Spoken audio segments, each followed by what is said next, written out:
Hello there AppSpy viewers, my name's Peter and I've got a hands-on video for you. This time it's with Moonrise. Moonrise is from Kabam and it is currently in soft launch in Canada. So if you've got a Canadian iTunes account, go looking for it. If you don't, then you might be out of luck. Moonrise is a monster battler, monster collector kind of game, and it's all about the Solari. So this is a Solari. We've beaten this one. We don't want to keep it, so we're going to throw the key away. You win! Hooray! So there's me, look. That is a very good representation of exactly what I look like in real life. And then we've got my 6 creatures, the Solari, Emberjaw, Nemone, Sportle, Hatchwing, Weavalt, and Toddlerock. Toddlerock is sort of my favourite because it's a rock with an eye that toddles, and I think that's pretty cool. We've got a reward for fighting that battle. It's an armor essence. We're going to hit the collect button there. Would you like to battle more Lunari? So the Lunari, I think, are a specific type of Solari. There's a whole story in here, AppSpy viewers. There's a whole story, and it's a bit confusing, to be perfectly honest with you. But the thing that you kind of just need to know is that this is definitely along the lines of a Digimon, a Pokemon, well, I think that they're the only two, aren't they? Really. Oh no, there was Jade Cocoon as well on PlayStation. This is a little bit Jade Cocoon, actually, in some ways. So, here we are. Look, I'm going to tap on the Solari for details. Poison Bond is the move that Buzzle has. So, you know, I could go ahead and grab that one, and you know what, maybe I'm going to. So I'm going to grab this key, and I'm going to flick it down, and then we use that key to capture the defeated Solari. So that means that we've got that one. Hooray! We do a little victory dance, and we win. Brilliant. So I'm going to tap anyone on the screen. Would you like to battle more? No, I don't want to do that, because I would like to show you, the lovely viewers, the overworld and how you move through the game. These are load times. Bit slow. So here we are. Look, there I am. Hello. And I can swipe just kind of sideways through the environment and go to different areas. This is the only other area in this space, in this sort of stage. This is the Crumbling Ruins, and it's a dungeon. But before we go there, let's head on out. So we're going to tap the bottom left hand corner, and we were in Thornheath, and you can see our little avatars there, and we're going to go to Gateway. Now I'm maybe about half an hour into the game, so I'm not massively far through it, but I should definitely say that it does feel like a 3D monster battling kind of game, like a Pokemon, like a Jade Cocoon, like a Digimon. It definitely has that feeling to it. That's not necessarily a bad thing, because those games are pretty good. So what we're going to do is we're going to go to the tavern. We can buy a drink, or we can challenge a warden if we want to. And we end up, I think, shall we do that? Let's challenge a student warden. I've got another loading screen here. Loading screen. The game is free to play, while I remember it. Like I say, it is in soft launch, so things are subject to change here. Load times may very well get better. Visual imperfections may be ironed out, and so on. But I certainly hope the loading screens are improved. Here we are. Right, let's fight this dude. So, we're going to bring our Solari into battle, and I'm going to go with the fire and the ice ones, because I like them the best. And then you tap on them, and then you tap the ability that you'd like, and then you tap the enemy you'd like to attack. And in addition to all of that, you also have your trainer, who can do moves as well. So this is Spark Jump, and I'm going to see if that... Oh, is that... Oh, it's knocked them out. Didn't need to do Spark Jump at all.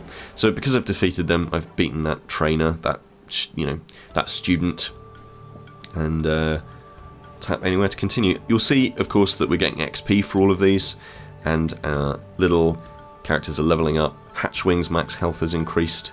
Weavalt's max health has increased. I'll say this. There's Toddlerock. Toddlerock is the best. Oh, Toddlerock. You are literally the best. I hope it never evolves or moves on or anything like that, because Toddlerock is incredible. Do you want to challenge another warden? We don't on this occasion, but we can. I like the way that the game is quite fast moving in that sense. You know, it definitely, it knows that you'll probably want to do more if you're actually just grinding out for experience and so forth and doing lots of different things. So what we can also do is we can tap our menu icon there, and we can check out all about ourselves. So if I tap on Warden, we've got who we are and what we're doing. I can check my style. I can change my outfits and do all sorts of different stuff with that. I've also got gear, and gear under gear you have relics and offensive gear and defensive gear and that sort of thing. Basically makes your Warden much tougher. The relics are kind of moves that you can wield during battle. Let's bring that back up. Now I can check out my Solari. You'll see that each of these belongs to a key. God, Todd Rock's amazing.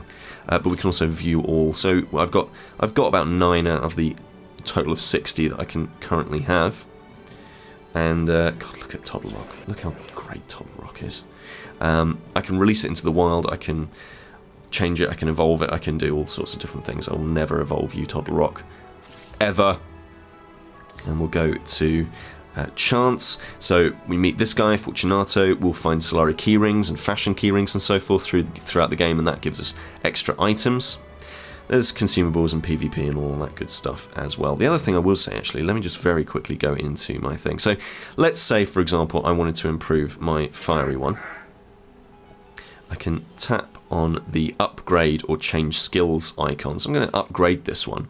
So at the moment, you can see that I'm at level 6. But if I wanted to, I could improve the strength. So I've tapped on the strength. I can also improve the armor as well. And that's going to increase the amount of damage and so forth that this thing's doing. So I'm going to increase the speed as well. And that pushes it up. Then I just need to spend some of the soft currency, hit apply, and then I've leveled up. And I'm actually moving up the abilities of this creature for within the battle. It happens normally as well. You know, you can just grind out for these improvements and so on. But it's much quicker if you want to go ahead and you know, use these things that you find in battle. So let's go back to Thornheath very quickly, and I'll show you the dungeon. Again, it's probably good to emphasize these load times. They are a little too long right now, especially for a game that is about, you know, for a tablet game.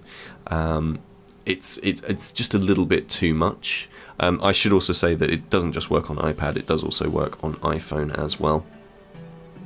So let's move along. Sometimes you'll also see other trainers and such, other students that are wandering around the villages with you. So the game has quite a nice live feeling to it. Let's enter the ruins. As the game is out in Canada, you're not going to see very many in this video, because, you know, there's probably not too many British players playing at the moment. We can also bring in these health crystals with us. So I bought some earlier, but they basically just allow you to heal your creatures in the middle of battle. Visually, I think it looks good. I don't think it looks amazing, and it certainly doesn't look good enough to justify some of these load times. There's also a pretty big wedge of a download that you have to get hold of. The actual initial install is 130 megabytes at the moment in version 0.1.3, which is the soft launch version, but then the game downloads a load of stuff in the background as well. So there is quite a lot to download here, and it will take up a fair amount of your device's capacity. So we've got these doors here, and what we have to do is we have to tap on them and see what we're going to get out of them. In this one, we're going to get a battle. That's fine. And as we battle these things, we can open the final boss door. So I'm bringing these in, my newly updated Emberjaw, and I'm bringing in my Nemone, who I haven't really paid that much attention to, but there we are. So I'm going to bring that in. You'll see that the other creatures are covered in this purple goop. That effectively just shows that they're sort of wild, I suppose. So, you know, it's mostly just to emphasise that these are baddies. There we are, let's do that. So we should pretty much be done there. Fantastic. So we can choose to capture some of these if we want to, but in this instance I don't want to. Be free! Be free, animals! You win. And we'll move on. You'll see how much XP we've got out of all of this. And just a little bit, that's not too bad, I suppose. And we've got our reward. We've got some of that speed essence that we used earlier to upgrade our Emberjaw. So we've got that one, and we've unlocked a little piece of this door, and that means that, you know, it's eventually going to open. So we'll go into the next battle, but I think that's probably where we'll leave it with Moonrise. Like I say, Moonrise is from Kabam. It's in soft launch in Canada, so if you have one of those accounts, then go for your life. It's a creature collection game that is fundamentally quite good fun. But at the moment, some technical issues are kind of letting it down just a little bit, which is unfortunate. Do let me know if you've picked this one up already and what you think of it, and whether or not you're up for another creature battler game. And you can let me know all about that in the comments. This is Peter with AppSpy.com. We review, you decide.